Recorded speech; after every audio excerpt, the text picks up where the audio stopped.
Welcome to the Answer is Yes podcast, where we interview some of the most interesting people that have said yes to opportunities in their life. We hope that through these stories, you can learn to create your own destiny by saying yes along the way. Join us as we explore the new series covering topics such as passion, integrity, and hard work.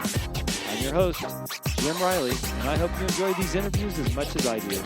I believe that everyone has an important message worth hearing. Hello and welcome to the Answer is Yes podcast. Thanks for tuning in. Another great show in 2021. I'm excited for this year, man. I had a great 2020 despite all the things happening in the world. Probably my best business year in my life possibly, and I'm living the life that I set out for myself here in Montana with the horses and the chickens and the rabbits and all the other good stuff and my wonderful family up here. And we're just learning a lot about what it's like to live in this type of rural environment, different types of people, in a good way, by the way, real men out here hunting and fishing and taking care of their families. And while I was up here, I was on the 75 Hard program, and one of the other people that are on there is Sean Whalen. You've probably heard me talk about him. I interviewed him earlier this year, or late last year, I should say. And he had posted a photo of this book. It's called The More Complete Beast. And here I am in the middle of 75 Hard. I'm thinking, I'm an animal here. I need to read that book. If Sean's reading, I'm going to read it. And the author's name is Jack Donovan. And I got the book. I dug into it. It was a pretty easy read.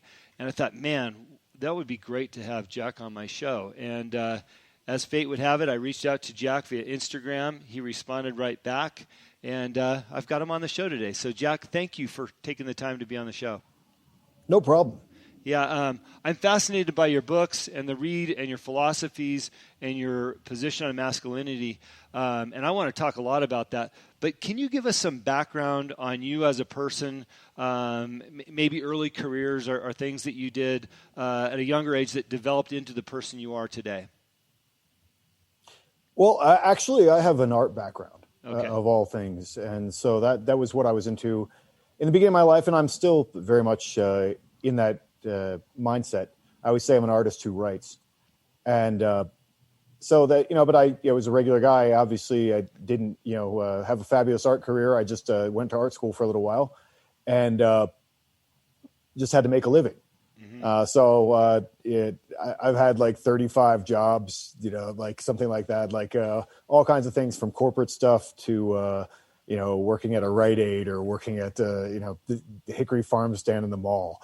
And so I've done a lot of everything. One of the last things I did was delivered exercise equipment for a while, and that was actually my favorite job. And then I got into just delivering generally, and so I was delivering produce and things like that when I wrote The Way of Men. Mm-hmm. So I was doing a very blue-collar job and living a kind of blue-collar life in that way while I wrote that book. And so now, obviously, I am a professional author, and that's just what I do.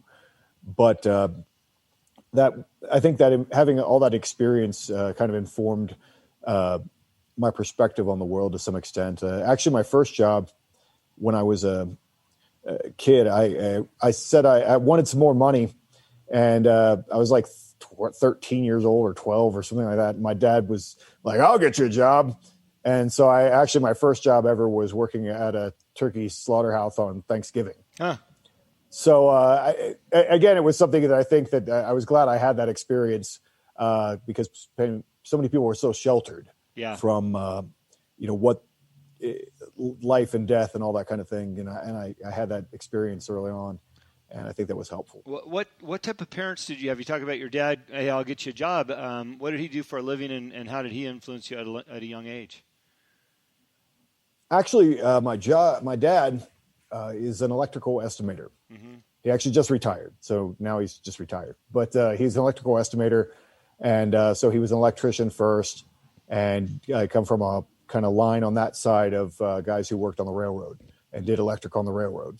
And so he had kind of a more corporate career, and the reason why is because actually he was handicapped. My dad actually had polio, which is super interesting in the context of everything that's going on. Obviously, like that was a real virus who like killed kids, and it was a bad thing. And he was one of the like the last round of people to get polio before they came up with the vaccine for that.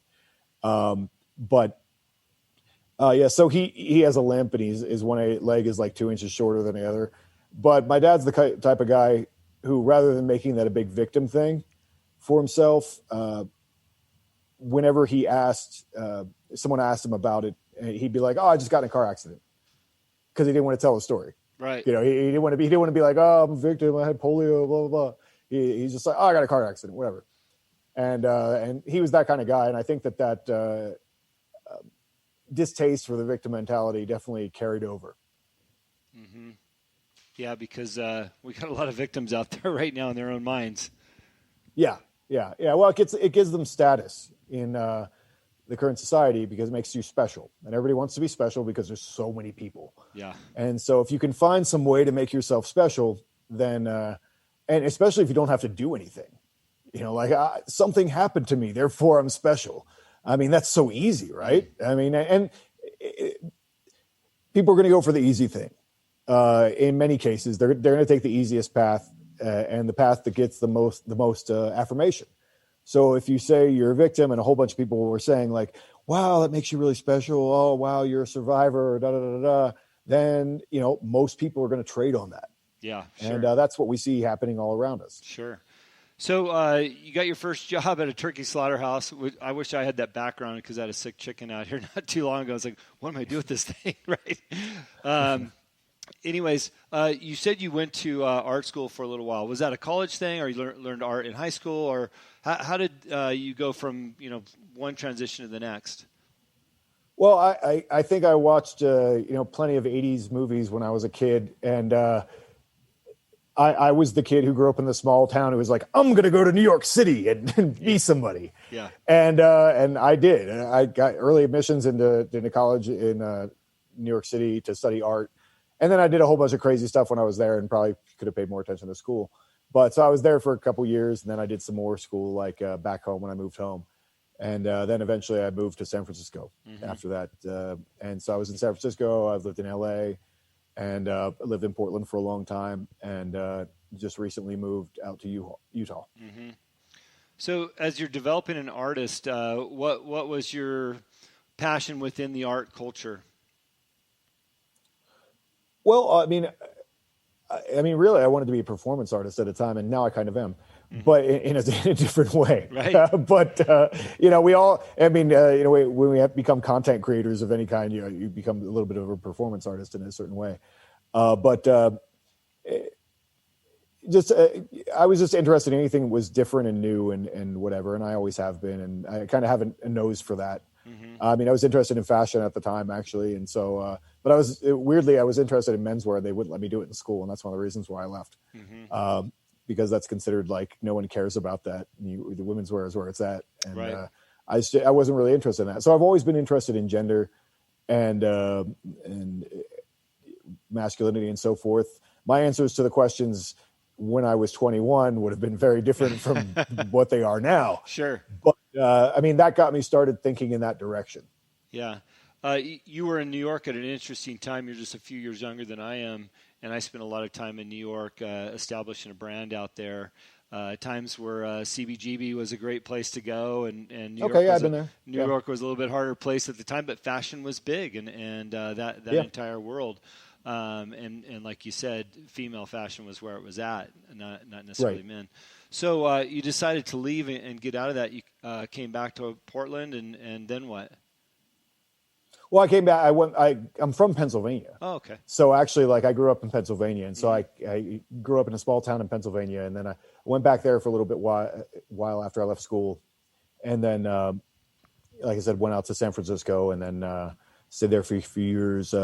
Then moved out to LA, and found out a lot about myself in LA in the terms of what I thought I want, but I didn't want. If you hang out in that environment, you kind of understand what it's about at a certain point. And it just wasn't the right time for me to be there. I mean, now that I know people and have connections and things, like being a poor nobody in Los Angeles is not a good deal. Yeah. So, at any time. Yeah. So I left. I left there and moved to Portland, and that was a really cool place. Portland was a really cool place to live. I mean, now I hope to never set foot in it again. Mm-hmm. But I mean, it was a great town for a while. I mean, it was very still very blue collar, middle class town at that point. I mean, that was like maybe 2005, 2006, something like that. Yeah. So it was a different place than it is now. Yeah. The reason why I'm so interested in some of your backgrounds and kind of digging into it a little bit, and that's typically what I do on the show, but I am so fascinated by your level of knowledge and vocabulary and perspective in the books that you've written. And as a reader, my mind goes to, well, could I write something like this? No. I'm reading this. Do I understand it fully the first time? No. I need to read it again. And to understand where the person came from that wrote these books is interesting to me because of the different places you've been, and now you've put it on paper what you've learned in some of these big cities. And by the way, I've spent a lot of time in all those cities you mentioned, and I have similar perspectives, but not the ability to put it down on paper. So I appreciate what you've done or what's transpired in your life to create this work of art within these books. At what point did you start writing, and what made you decide to write the first book that you wrote, The Way of Men? Well, I had written a little bit of stuff earlier than The Way of Men, and one of the criticisms that I got was that I was talking positively about masculinity, but I didn't define it very well. So that became the project of The Way of Men, because then when you talk to a lot of people about masculinity, nobody defines it very well. It's all like, well, my grandpa said, and John Wayne said, and da-da-da-da, and it's movie quotes, and it's different bits and pieces of things. My high school football coach, like it's all over the place, and it becomes very incoherent. And what I saw was there was a big problem, because if you can't define what you think is good, really, like if you think masculinity is a positive value, but you can't really define it, what I found was a lot of people, who had spent a lot of time in school studying it, like, professional feminists and so forth. It was easy to back men into a corner to the point where they're like, oh, well, it's not, it's not, and they start like stuttering and they get backed into a corner. And what they feel about it is correct. Their instinct about it is correct. I mean, most men, when you walk in a room, you can kind of size men up, and you have a sense of, well, there is a masculinity scale that you can perceive pretty palpably. And that's in us, that doesn't come from society or culture or whatever. If you see this guy who's going to, impose his will, you're going to notice that. And so my real project with The Way of Men was really finding out what is that we're perceiving?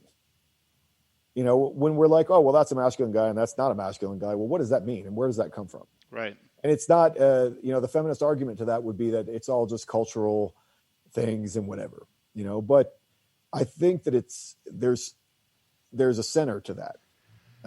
There's not, it's not just like an easy thing. We're like, well, you could say that a Scottish man wears a dress, but they're not wearing a kilt because they want to be women. Yeah. They're doing that. That's part of their warrior aesthetic. It's part of we care about the same things. They're not like trying to be women, and so there are so many examples that people give like that. But if you haven't thought about it enough, it's easy to be like, oh, well, I can't explain why that's different, and get kind of, jammed up on that. Yeah. And so that's one of the things I wanted to put something out there, like what is always masculine everywhere and throughout time. And I don't think that has changed. I think there's a reason why we can read the Iliad and get it. It's so many years ago, but there's something in there that's still relevant to us and still part of us. What kind of backlash did you get after you launched this book? Because there is such a movement to kind of level the playing field, right? There's such an attack on masculinity. And by the way,